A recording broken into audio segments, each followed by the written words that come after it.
Señores, a pesar de que mañana tenemos programa Revista 110 y posiblemente haya una extensión hasta las 12 de la noche de ese programa, oficialmente el último programa de esta semana antes de la convención, que parece que el electo por el PLD podría ser presidente de la República, a pesar de que faltarían 220 días entre el domingo y mayo del 2020. 200, puede pasar cualquier cosa, como por ejemplo una tercera fuerza. Sin embargo, nosotros queremos decir algo. No tenemos cuchillo que afilar. Personalmente tenemos posiciones claras y la mía ha sido la menos, ¿verdad?, la menos imparcial, la menos objetiva. ¿Y cuál es la otra cosa de la Mampur? Eso es muy claro. Imparcial, objetivo y veraz. Pero quiero decir lo siguiente, a mí me hubiera gustado que el 16 de mayo del 2020 el país debería de enfrentarse a una etapa en la que Domínguez Brito, Minú Tavares, el doctor Moreno, el doctor Palacio estén al frente. Desgraciadamente, yo no conozco el fenómeno. Supongo que la partidocracia, el dinero, pero eso me hubiese gustado de ver qué pasaría si la parte buena de la política estuviera y aquellos que se pasan el día entero diciéndonos cómo se deben hacer las cosas. Así es que, advertidos de que nos hubiera gustado muchísimo eso. ¿Viste? Tenemos un invitado especial, no porque es más especial que el resto, sino porque tiene unas condiciones que hay 2 o 3 funcionarios que la tienen y quisiéramos resaltarla. Licenciado Ramón Tejada Holguín. Tejada Holguín es un funcionario que llega vía técnicos, los técnicos.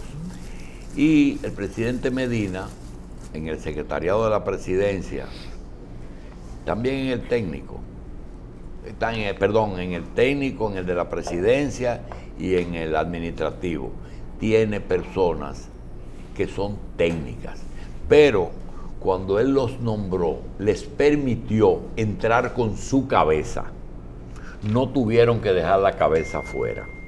Sin embargo, hemos visto, al caso de ayer, una señora del 911, que viene y resalta el apoyo que ha tenido ese ministerio y ese programa de parte del gobierno. Y lo que se está buscando es que los funcionarios técnicos digan realmente si el gobierno, fuera de la política, porque todo es política, está haciendo lo que debe de hacer en los departamentos correspondientes. Por ejemplo, en el caso de ayer, hablamos del República Digital y hablamos de el 911, hablamos del presupuesto de educación. Nosotros quisiéramos que Ramón Tejada, después de dar las gracias por exponerse a esto, él es director de información, análisis y programación de estrategia. Y ahí viene la pregunta, ¿qué es estrategia, Ramón? Mira, la Dirección de Información, Análisis y Programación Estratégica lo que hace es mantener al gobierno, sobre todo al presidente y a los funcionarios, informados sobre las diversas situaciones que se presentan que pueden afectar o no afectar positiva o negativamente a la gobernabilidad. ¿Y esas informaciones la obtienen de fuentes oficiales o ustedes tienen su mismo equipo que busca esas informaciones? Nosotros tenemos nuestro propio equipo que busca esas informaciones, pero trabajamos esencialmente con información pública. Es decir, monitoreamos los medios de comunicación, lo que prensa, pasa, Ramón, es que a etcétera. veces, tú por ejemplo, cuando hablas de cifras económicas, tú tienes que ir al Banco Central. Tú no tienes, ahora que aparecen 2 o 3 centros de pensamiento, en que tienes que confiar en Andy y en Funglobe. pero realmente el Banco Central es el que tiene los números. Así es, los números Y es oficiales. así que tiene que ser. Y así es que tiene que ser. Pero no solamente el Banco Central, tú tienes también los organismos internacionales, la CEPAL, el PNUD. No, la CEPAL viene aquí al Banco Central. Pero muchas Y veces... entonces en el Banco Central algún técnico disidente le sopla alguna debilidad que no está en los números. Por eso te iba a decir, muchas veces tiene alguna diferencia, igual que el FMI. Ellos hacen sus propios análisis en función de las informaciones que se les suministran, pero hacen sus propios análisis. Y localizan a las disidencias por ahí. Esto es muy viejo. Eso le costó la vida a Castaño una vez. ¿A cuál de los Castaños? A Servio Tulio Castaño. Lo tiró Trujillo porque le pasó una cifra al FMI. Se publicó. Doctor, yo soy periodista. Pero una cosa, pero ¿cómo se llama? Carlito Acquasiati y Caram fueron secretarios técnicos de Balaguer y todo el mundo creía en sus cifras. Y era de Balaguer, que es lo peor que ha pasado. Carlito Acquasiati llegó a escribir los planes se llamaban, que eran planes de desarrollo económico de República Dominicana, que era lo que venía a funcionar como... Pero nunca fue secretario técnico. No fue secretario técnico, por eso Pero dije, él escribía los planes, él trabajó en el secretariado técnico. El secretario técnico va derivando desde la asociación planeamiento del país, una cosa fuera del poder. El secretario técnico ese grupo lo formaron que ahora es el ministro de Economía, Planificación y Desarrollo. Fue derivando de una organización no gubernamental que se creó a la sombra del parimiento después de muerto Trujillo. ¿Y esos fueron organismos internacionales que lo hicieron? No, eso se generó aquí. Orlando Asa, Carlos Acquasiati, Pablo Mella y toda una serie de gente preocupada por la planeación del país. No lo usaron. No, y luego se oficializó y se convirtió en Dirección General de Planeamiento General, de Planificación. Así se llamaba. Hasta de estar y luego lo convirtieron en el ministerio. O sea, Carlito de los fundadores, de los ideólogos de ese organismo que se fue variando hasta ser secretario técnico. Cada gobierno, cada presidente le da un matiz a ese departamento.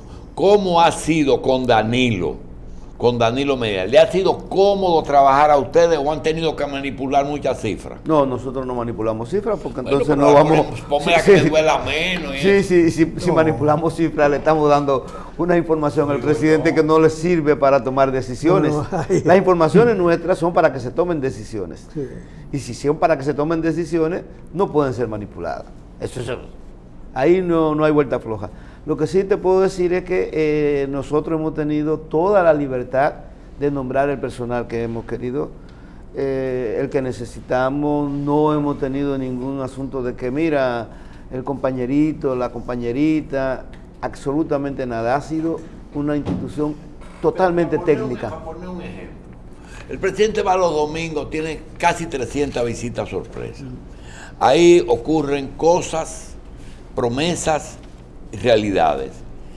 Ustedes pueden hacer estudios sobre los resultados de esas cosas que dicen, esto es campaña, y no es 100% campaña, sino fueron acciones que desarrollaron un sector olvidado de la población. La visita sorpresa tiene todo un equipo que se dedica a eso. Que no tiene que ver con ustedes. Que no tiene que ver con nosotros. Ahora, nosotros, en nuestro quehacer diario, hacemos lo que podemos llamar alerta. Es posible que nosotros, puede ser la prensa escrita, radial o televisiva, o que uno vaya a un programa y alguien le diga, podemos captar que en determinado lugar se hizo una visita sorpresa y se está comentando que no se ha cumplido con tal o cual cosa. Y le hacemos un informe sobre eso.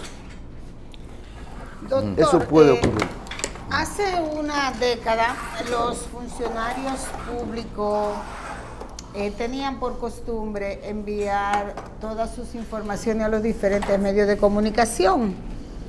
Yo que trabajo en redacción toda mi vida, de un tiempo a esta parte, vamos a decir, más de 5 años, los funcionarios han dejado de enviar a los medios lo que son sus informaciones, excepto, digamos, 4 instituciones fijas que hay que hacen ese trabajo. ¿Eso fue parte de una estrategia de que los funcionarios no envíen sus informaciones a los medios? No sabía que había funcionarios que no enviaban sus informaciones a los medios de esa manera. Por el contrario, siempre veo que hay muchas informaciones circulando, sobre todo a través de la Dirección de Comunicaciones de DICOM, que hay una gran profusión de información sobre lo que hace el gobierno. No hay una estrategia de esa naturaleza, todo lo contrario. En el gobierno hay la posibilidad, bueno, ahí está la ley de acceso a la información, todas las instituciones tienen lo que se llama el RAI, el responsable de acceso a la información, que le da cualquier información, la que se pida a cualquier persona. Ustedes en la Dirección de Información, Análisis y Programación Estratégica, entre sus funciones está el observar los fenómenos eventuales es decir, las manifestaciones sociales que de una u otra manera deberían mover a preocupación al gobierno, ya sea por cuestiones económicas, por cuestiones de coyuntura política quizás, o quizás hasta frente a alguna inquietud o alguna información no aclarada por parte del gobierno. Sí, precisamente esa es nuestra misión. Nuestra misión es mantener con información veraz, precisa y oportuna al gobierno, sobre todo a los ministros, al propio presidente de la República, de aquellos hechos que pueden favorecer o desfavorecer a la gobernabilidad. Pero eso viene a requisición del gobierno sobre un tema específico, o ustedes son como la alerta. Nosotros trabajamos, vamos a decir, como un fiscal que trabaja de oficio. Puede ser que nos pidan algo, pero en general nosotros mantenemos una constante vigilancia sobre los principales indicadores socioeconómicos y políticos, y hacemos nuestras alertas desde nuestro punto de vista, no necesariamente a pedido, aunque puede ser que nos digan, mira, observa tal cosa que está ocurriendo para ver hacia dónde evoluciona. Ramón. Pero lo nuestro es previsión, sobre todo. Previsión. Y hay una confusión con la DIAP en algunos sectores. Nosotros primero solamente trabajamos con información pública, es decir, con la información que sale en la prensa, que sale en la radio, que sale en la televisión, que sale en las redes sociales, y con encuestas que nosotros hacemos. Y en función de esas informaciones... O sea, disculpe, ¿no elaboran políticas públicas o solo las sugieren? Digamos, las analizamos y decimos los efectos que pueden tener. No ejecutamos políticas públicas. Con un bombillo rojo. Un bombillo rojo. Que se enciende cuando hay problema. Tratamos de que no se encienda nunca. No, tratamos exactamente de decir, mira, se va a encender el bombillo. Sí. Tengan cuidado con tales y tales cosas. Pero esencialmente esa es nuestra función. Hablando de eso, de encender el bombillo, en su condición de director de información, análisis y programación estratégica, hace algunos meses usted planteaba de que si el presidente Medina quedaba fuera del proceso electoral, pues el país podría verse otra vez en un ambiente de inestabilidad social y política. ¿Por qué? ¿Cómo usted llegó a esa conclusión? Yo planteé eso. En junio de este año. Yo planteé eso. Sí. No recuerdo haberlo planteado. La verdad que no. Ahora, yo sí creía que el presidente, bueno, y creo todavía, no sobre el presidente, sobre todo la corriente mayoritaria dentro del Partido de la Liberación Dominicana, es la que puede mantener y sostener lo que se ha hecho, los grandes logros que se ha tenido en los últimos 7 años, y estoy hablando de la jornada extendida, estoy hablando de banca solidaria, estoy hablando de la visita sorpresa, estoy hablando del 911, estoy hablando de República Digital. Es decir, eso es el mantenimiento y consolidación de esas políticas tan importantes para la República Dominicana. Solamente es posible si la corriente mayoritaria dentro del PLD se mantiene en el poder. Eso sí yo lo dije, pero yo no dije que... Sí. ¿Qué nexo tienen ustedes con la oficina de Marchena? ¿Perdón? Para hablarlo con un nombre concreto, esa oficina, que dirige Tejada Holguín, Ajá. ¿qué nexo tiene con la oficina de Rodríguez Marchena? Nosotros le suplimos información igual que a los otros y también le mantenemos al Porque día en cuanto a aspectos de estrategia. A veces se confunden las dos dependencias. Lo que ocurre es que la oficina de Roberto, que es DICON, la Dirección de Comunicaciones, ejecuta, es operativa. Nosotros no somos operativos esencialmente. Simple y llanamente hacemos análisis. O sea, ustedes prenden y el bombillo y ladran por el otro lado. Déjate. Ustedes toman las decisiones. Sí. Y hacen o no hacen, no es culpa nuestra. Ahí. Oiga, hablando del bombillo rojo y de todo esto, las percepciones, es decir, lo que sale en la prensa que puede muy bien condicionar o influir en la opinión pública en cuanto a la imagen del gobierno o en cuanto a demandas de acción, eso también es algo que le ocupa mucho su dependencia. Sí, las percepciones de lo que ciertas informaciones dan la impresión de tal o cual cosa anda de tal manera. Mira, sí, o sea, insisto, nuestra institución, el ámbito de nuestra institución es todo el gobierno. Despejar las El gobierno percepciones es y el poder llevarlo a la ejecutivo en realidad. este caso. Sí, todo. Y es posible que una percepción esté haciendo un daño determinado al gobierno y claro, nosotros tenemos que alertar sobre eso. O sea, ¿ustedes han alertado sobre algún comportamiento del Congreso? ¿Del Congreso? Sí. Es posible. O sea, don deduzco de ahí Sí. que también el problema es la justicia, que cosas que no se están manejando bien en la justicia. Pero nuestro ámbito es el poder ejecutivo. Si afecta Bueno. al poder ejecutivo, puede ser que alertemos. ¿Afecta o afecta? Afecta. Señor No, Holguín, feita. hablando de bombillitos rojos, hay un bombillito que no se apaga y es el ¿Cuál de la es? inseguridad ciudadana.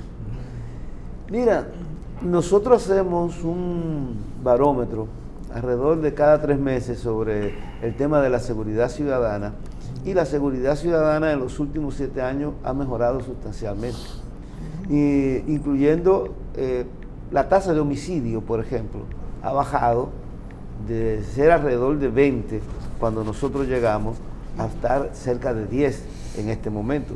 Y son cifras que no solamente la damos nosotros, que la da el gobierno, son cifras que tú la puedes ver por el observatorio que dirige el PNUD, una institución que creo que tiene bastante prestigio y que no tiene por qué maquillar cifras. Lo que ocurre con la inseguridad, con la seguridad ciudadana, es que es muy difícil a una persona que ha sido víctima y que ha tenido algún nivel de victimización, tú decirle, mira, estamos mejorando en seguridad ciudadana. Ya tú te imaginas. Hay mucha solidaridad con ese tipo de gente, pero real y efectivamente, los números, y yo sé que lamentablemente detrás de los números hay gente que padece, pero los números dicen que cada día hay menos víctimas en República Dominicana. O las víctimas son más pobres y se cuentan menos. No. Hay menos víctimas. Porque si matan a una señora farmacéutica, como ha sucedido, o la farmacéutica mata a una persona cuando la van a asaltar, eso tiene una redundancia mucho mayor de si matan un tigre por ahí en un barrio. Pero también depende en qué contexto. No es lo mismo una situación en que se presenta, porque la seguridad ciudadana tiene diversos aspectos. Por ejemplo, ustedes cuantifican. ¿eh? Ustedes cuantifican el problema de la seguridad. Nosotros hacemos miden en cantidad. encuestas para ver también la percepción de la gente sobre la seguridad. Por ejemplo, un hecho que se ha visto, y eso inclusive no solamente instituciones gubernamentales, sino las encuestas que hacen Rosario Espinal y Seligson, la LAPO, ha establecido cómo en República Dominicana el nivel de víctimas es menor que en la mayoría de los países de Centroamérica. Sin embargo, la percepción de inseguridad es mayor que en muchos de esos países en donde sí hay un nivel de inseguridad. Mira, en muchos de esos países la gente anda en vehículos blindados y tiene temores, grandes temores de ser asaltado. Que aquí uno la ve así. Aquí se habla de la seguridad ciudadana y de la inseguridad, como tú dices, pero ¿tú has visto cómo se pone la zona colonial en las noches? ¿Ustedes han visto cómo están los centros de diversión de la Lincoln? ¿Y cómo está la gente? Sale a la calle normalmente. ¿No les parece que eso le da alguna dimensión de que efectivamente se sienten un nivel de seguridad? Ramón, No. en el aspecto estratégico, ¿qué le ha aconsejado a ustedes o sugerido a las autoridades respecto a el aumento de la migración, ya no solamente de haitianos, sino también de venezolanos? Mira, una de las cosas que tiene la institución es que obviamente muchas de nuestras recomendaciones y las cosas que decimos no se pueden hacer públicas por un asunto De estrategia. y de delicadeza también. Tú te imaginas que la gente diga, pero tal institución advirtió sobre tal problema de tal y tal forma y no se hizo tal cosa. Bueno, gracias a Ramón Tejado Holguín, director de la Dirección de Información, Análisis y Programación Estratégica de la Presidencia. En una próxima ocasión esperamos tener el Pero chance de Ramón, hablar Ramón más. tal vez tenía un mensaje propio, lo hemos Tenías un sometido mensaje a con un respecto- cuestionario muy violento. Ujú. Y entonces lo que él venía a decir no lo ha dicho. Sí, claro. Sa- Bueno, saca- no dejemos, no saca dejemos que la- saca la baraja no de la dejemos, manga. La baraja de la no manga. dejemos Sí. que el tiempo sea nuestro Bueno. dictador. Vamos, ¿qué no tiene usted? ¿Qué hora es? Por 8:01. Oye, un minuto. Ujú. Caramba. Es que el mensaje mío era político y ya a las 8 yo comienzo a ser funcionario público. Ah. Y yo iba a ir a mandar a votar por Pues Gonzalo. Es que ese reloj No, pero- está adelantado, no te mensa- preocupes. El Está mensaje a es tiempo. precisamente, es, El día atiendan, 6 el día 6 vayan vayan a votar, pero no descuiden la función pública. Exactamente. Está bien, sí. Mire, que por cierto, el encuentro de ayer se hizo en horario extralaboral. Siempre se Así extralaboral. El mismo. presidente ha cuidado bastante de eso y lo ha dicho. Después de las 5 de la tarde. Muy bien. Gracias, Ramón. Gracias, Ramón. Gracias a ustedes.